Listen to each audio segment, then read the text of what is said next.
Sefer, de libros y autores.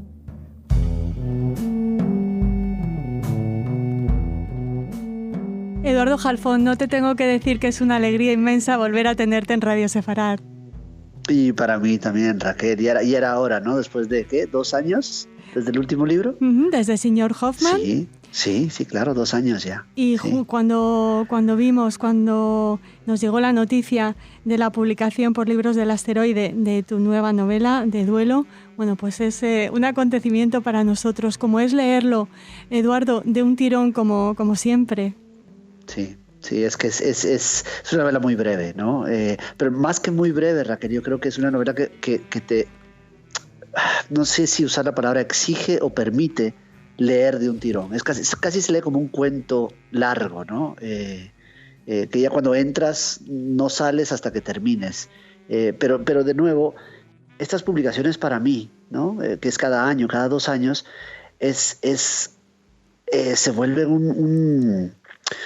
casi un pretexto para volver a reconectar con amigos, ¿no? Con lectores, con periodistas, con los que no he sabido nada desde el último libro. Y eso es muy bonito. Es muy bonito. ¿Y reconectar con la familia también, Eduardo? Pues reconectar con la familia a través de la escritura, ¿no? Que es en otro plano. ¿No? Reconectar con mi hermano o con mi hermana o ahora con mi hijo, ¿no? Uh-huh. Que tiene 1 año.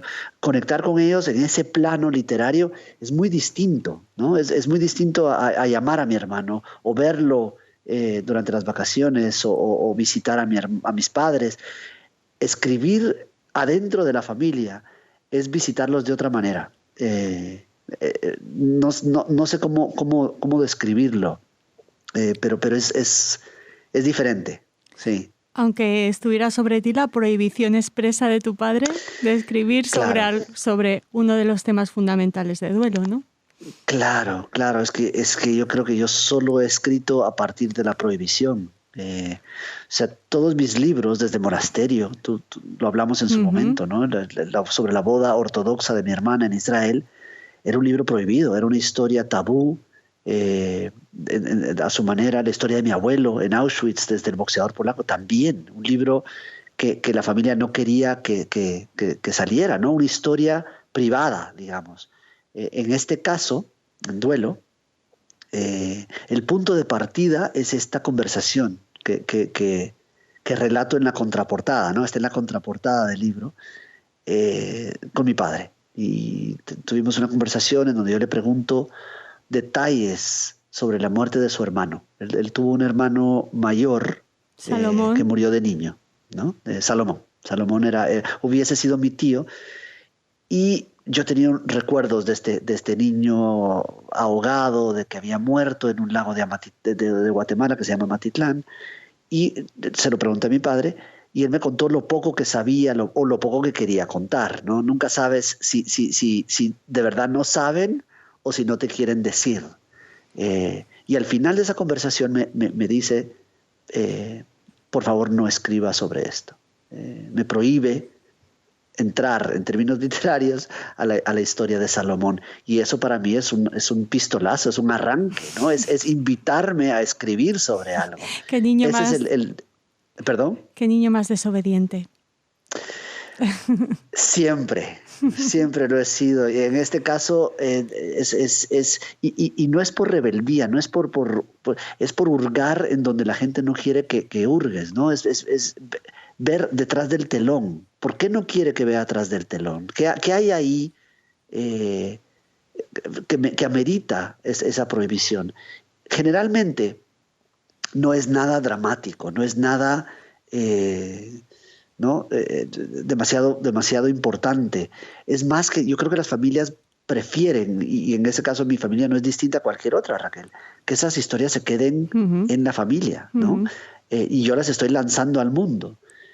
Y las estoy lanzando al mundo de una manera literaria. O sea, no me interesa realmente los hechos de estas historias, los acontecimientos en sí, sino usar estas historias como puerta de entrada a otra cosa, ¿no? A otra realidad, generalmente a algo muy mío, ¿no? Algo muy íntimo. En este caso, una historia que yo empecé a escribir después de esa conversación con mi padre. Yo llego a casa ese mismo día y escribo la primera línea, ¿no? Se llamaba Salomón, murió ahogado, etcétera, etcétera.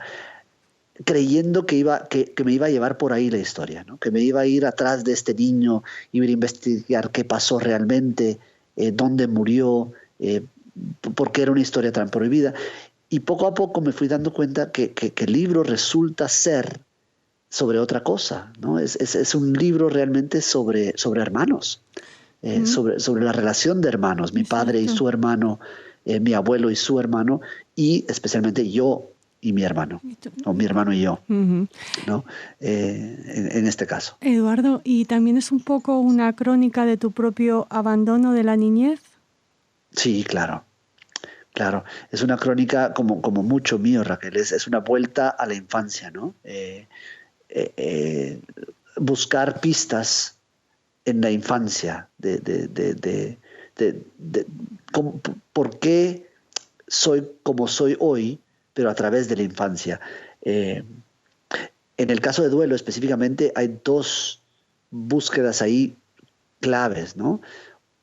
Y ambas suceden en Estados Unidos. Ambas suceden cuando ya nos vamos de Guatemala en el 81 y nos vamos a Estados Unidos. Yo crezco en Estados Unidos, pero en esos años suceden dos cosas. Uno es un despertar a la realidad de la historia de Salomón. O sea, yo me empiezo a dar cuenta de que no había muerto ahogado, como me habían dicho de niño.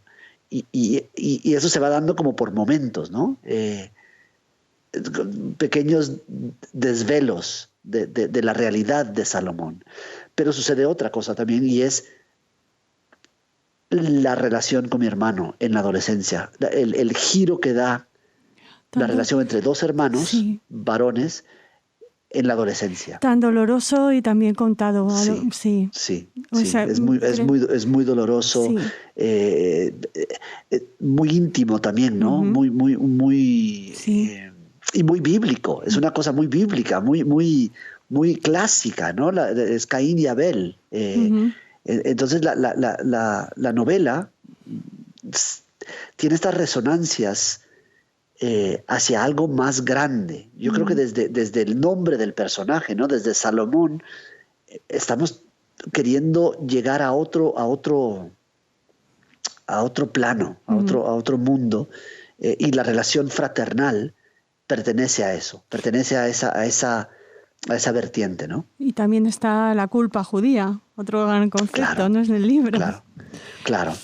La culpa que especialmente en el caso del narrador o en mi caso traigo desde ese momento, ¿no? Desde la adolescencia, y de la cual no te liberas. Y la de los padres de Salomón.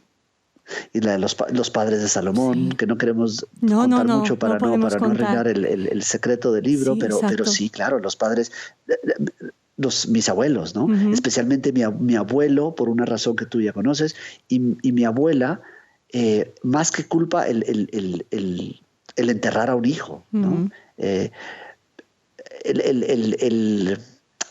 La muerte de un hijo cuyo ella realmente no enterró. No quiero contar mucho, pero por supuesto hay una culpa ahí, hay una culpa. Esta culpa relacionada con el judaísmo es muy interesante, ¿no? Muy interesante. Seguimos hablando de duelo y vamos a hablar de este abuelo que dices tú en el libro. Nunca me hablaba de aquellos 6 años, ni de los campos, ni de las muertes de sus hermanos y padres. Otra vez la familia, los hermanos, ¿no? Yo tuve que ir descubriendo los detalles poco a poco, en sus gestos y en sus bromas, y casi a pesar suyo. De niño, si yo dejaba comida en el plato, mi abuelo, en vez de regañarme o decirme algo, solo extendía la mano en silencio y se terminaba toda la comida él mismo.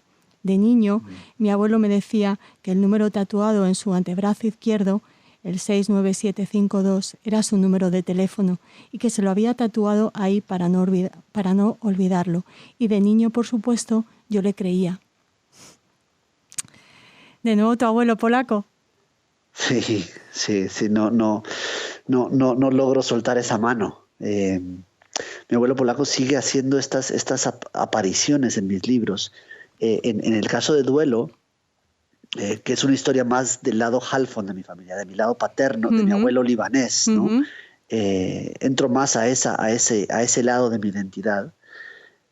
Pero mi abuelo polaco está vinculado también a esa historia por varias razones. Una es que él también tenía un hermano llamado Salomón, Zalman en yiddish, ¿no? Un hermano que descubro murió en el gueto de Lodz, murió de hambre. Mi abuelo siempre nos contó que su hermano había muerto durante el Holocausto, durante la Shoah, pero él nunca supo cómo, nunca supo dónde, nunca se interesó en averiguar.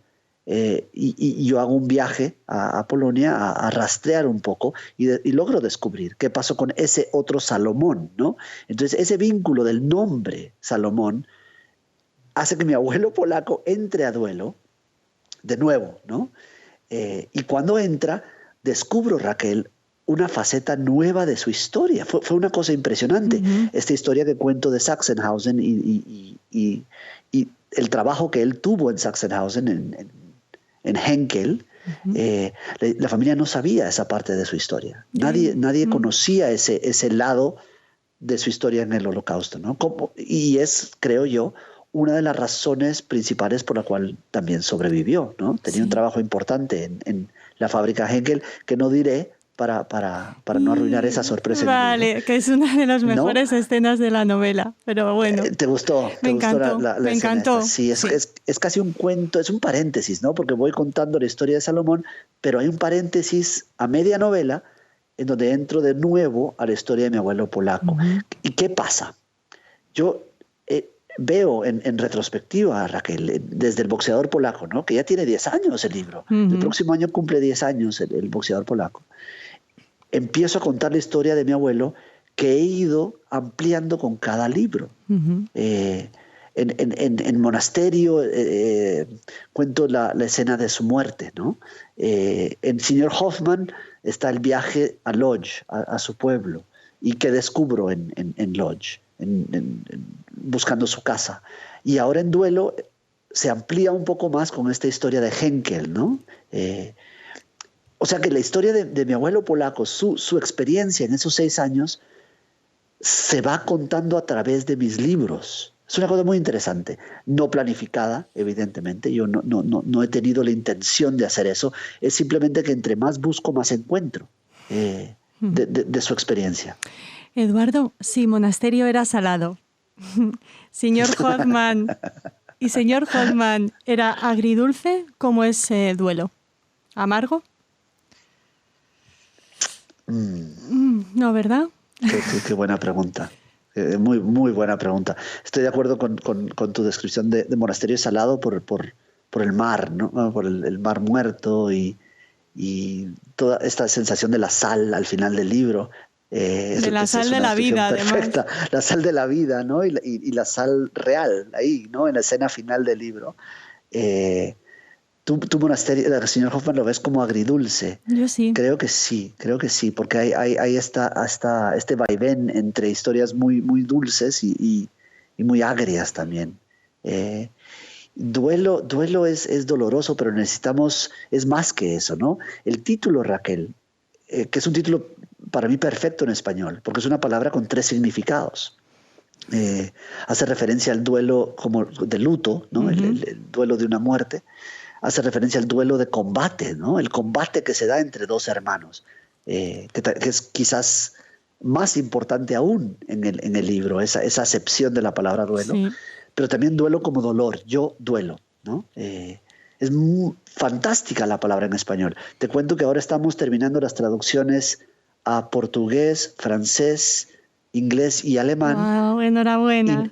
Y no logramos un título, no logramos traducir el título a ninguna. Porque en estos otros idiomas no se puede lograr tanta riqueza con una sola palabra. Entonces cada editor tiene que decidir si lo traduce como luto o si lo traduce como combate, ¿no? El problema de ellos, eso no es problema mío, es problema de cada uno de ellos. En español funciona perfectamente. Y esto me trae de vuelta a tu pregunta, porque depende cómo interpretas ese título. Si lo interpretas como luto, entonces hay una sensación de oscuridad, ¿no? De amargor. de amargor, de un Shiva, especialmente cuando es un duelo o luto por un niño muerto. Y como sabes, hay muchos niños muertos en el libro, no solo Salomón. Pero si lo interpretas como combate, como dos hermanos, ¿no? Esta cosa bíblica de Caín y Abel y todos los hermanos que hay en el libro, entonces ya la descripción habría que cambiarla un poco. Ya no sé si es amargor la palabra que usaría para describir esa relación. Porque también hay algo dulce ahí, ¿no? Hay algo tierno y amoroso entre dos hermanos varones. Muy, muy interesante tu pregunta, pero no sé si tengo la palabra perfecta o adecuada. Como espero que tengamos más entrevistas, te haré la misma pregunta y vamos poniéndole sabores a tus libros. Eso es un excelente plan.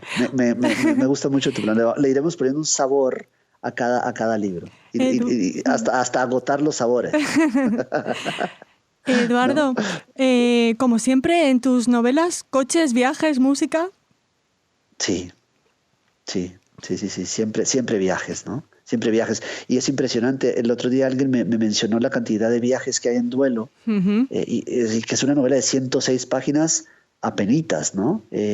Pero hay desplazamientos a Polonia, a Alemania, a Nueva York, a Estados Unidos, a Florida, donde crecí, al lago de Guatemala, ¿no? Que es quizás la vertiente más importante del libro, pero es una Guatemala bucólica,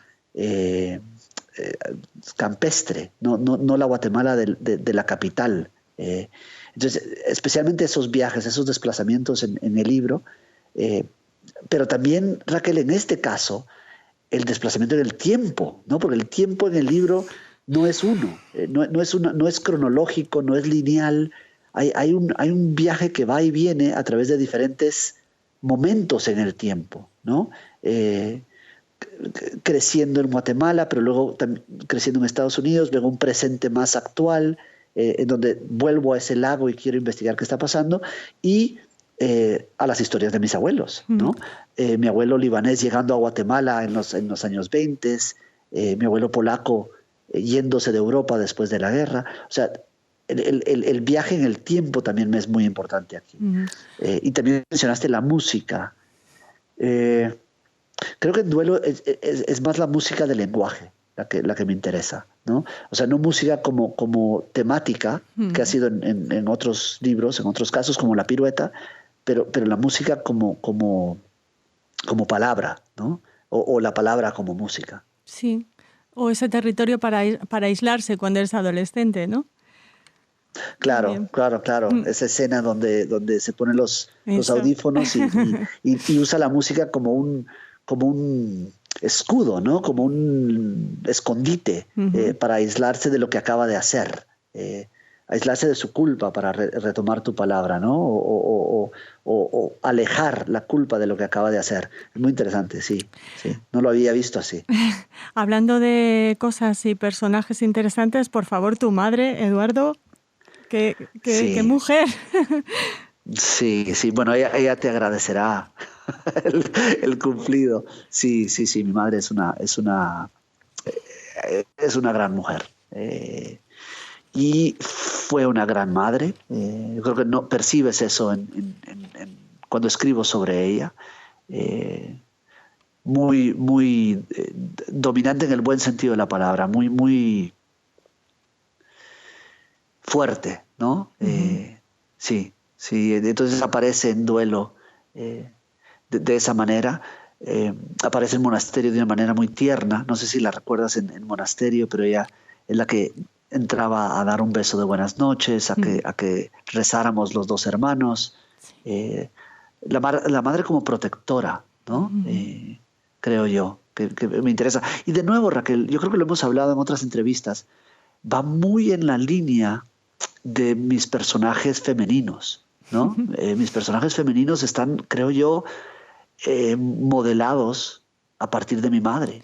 Me acabas de quitar una pregunta buenísima, Eduardo. Me adelanté entonces a tu pregunta, no te la quité, me adelanté. Pero los personajes femeninos en mis cuentos o en mis libros son las que saben, son las fuertes, las guías, ¿no? las que llevan al tonto narrador a verse a sí mismo, a descubrirse. Él es indeciso, contradictorio, un poco pesado por momentos, y son las mujeres las que lo ayudan a verse, ¿no? Y como la curandera de duelo, perdona. Claro, y la curandera de duelo, de nuevo, otra mujer que es la que lo ayuda a ver su verdad suya, le dice, ¿no? A través de esta poción que le da. Yo creo que todas estas mujeres, no es que tenga yo la intención de hacerlo así, pero creo que tienes razón en empezar esta pregunta con mi madre. Creo que todas son una versión de esa mujer tan fuerte que es mi madre y que fue mi madre durante mi infancia. Eduardo, no te vamos a preguntar cómo eres tú como padre, pero sí que el hecho de ser padre ha cambiado tu vida. ¿Cambiará tu literatura? Sin duda. Sin duda. Yo me dejo que todo afecte mi literatura, mis mudanzas por el mundo, mi vida aquí en Nebraska, las personas que conozco, las conversaciones que tengo y obviamente algo tan poderoso, tan profundo como criar a un bebé, ¿no? Va a afectar lo que escribo. No sé cómo, no sé cuándo, pero ahí estará. En el caso de duelo, es muy interesante. El libro está dedicado a él. Mi hijo se llama Leo. Espera, ¿puedo leerla? ¿Te parece que lea la dedicatoria? Claro, por supuesto. Un segundito. Para ti, Leo, que llegaste de madrugada con un colibrí. Y es una dedicatoria un poco críptica cuando abres el libro. Primero porque no sabes quién es Leo. Y segundo por esto del colibrí, ¿no? Que se esclarece al final del libro, sí. con la curandera. ¿No? La curandera confronta al narrador, le hace unas preguntas acerca de por qué no tiene hijos, y luego aparece un colibrí. Y ella hace algo con el colibrí. Te cuento que mi pareja resultó embarazada, sin nosotros quererlo, cuando yo escribí esa escena. ¿En serio? Yo no quiero leer mucho más allá de esa relación, ¿no? Yo escribí esa escena que fue el final del libro y ella resultó embarazada. Es algo muy poderoso, es algo muy extraño, muy mágico. Trato de no pensarlo demasiado. De esta magia que sucede entre escribir algo y luego que se ve ese algo. Como casi como que lo invoqué, ¿no? A través de la escritura. No sé Raquel, pero por eso la dedicatoria. Y ahora tendrán tus escuchas que ir a leer esa escena para ver de qué estoy hablando. Pero es una escena muy poderosa para mí, porque fue de alguna manera cuando me convertí en padre. No cuando nació mi hijo, sino cuando escribí esa escena. Cuando se gestó todo, ¿no? Pues se estaba gestando todo. Cuando se gestó, sin yo saberlo. sin yo saberlo. Eduardo, muchísimas gracias por la entrevista y muchísimas gracias por Duelo. A ti, Raquel. Y que Leo te deje... Siempre es un placer hablar contigo. Lástima no escribo más a menudo, no publico más a menudo, porque hablaríamos más a menudo, pero ya vendrá otro. Oye, que Leo te deje dormir y seguir escribiendo estas maravillosas novelas. Gracias, Raquel, se lo diré, a ver si te hace caso y duerme un poco.